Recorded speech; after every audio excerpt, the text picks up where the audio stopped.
Rakevna serçemê Firatê tê nûjenkirin.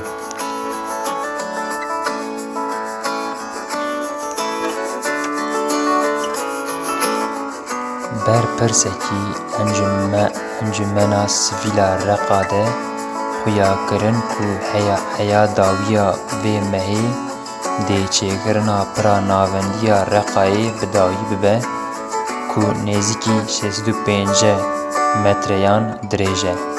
Li serçemê Firatê tê avakirin. Di encama şerê dijî Daişê de pira navendiya Reqayê hatibû herifandin. Ji ber wê yekê jî çûnûhatina di navbera navenda bajarê Reqa û çend navçeyên derdorê bi qut bibû. Lê niha ew pira careke din tê avakirin. Ji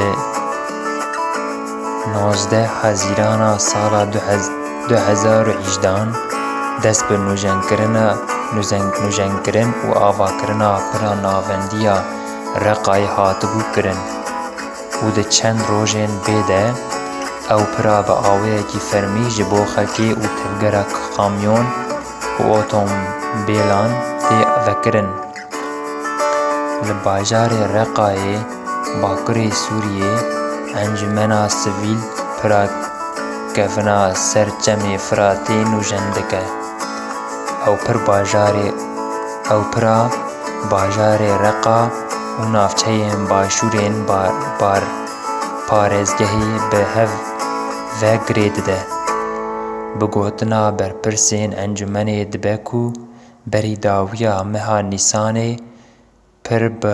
pir bo çûnûhatinê amade bibe.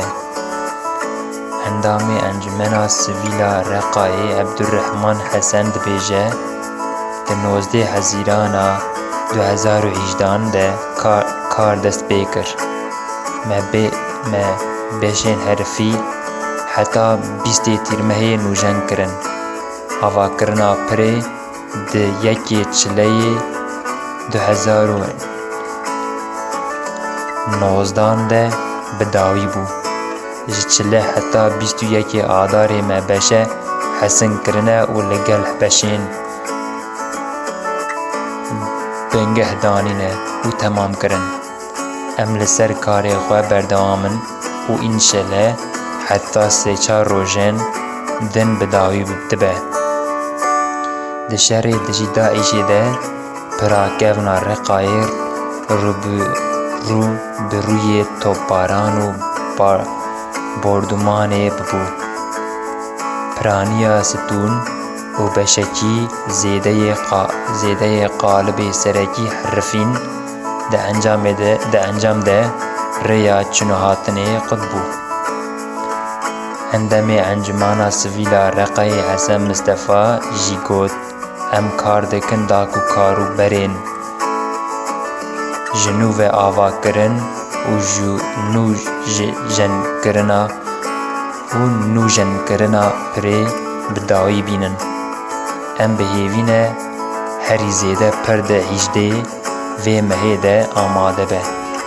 Sala 1942 di şerê cîhaniyê duyem de Brîtanya pirakevna Reqayê li serçemê Firatê ava kir. Da ku şerê hêzên Fransayê li ser Sûriyê bike pirakevna Reqayê 630 metre dirêj e. Bu nûjenkirina pirakevin ji aliyê encûmena sivîla bajar ve tevgera çûnûhatin û bazirganiyê di navbera Reqê û derdorê de geş dibe.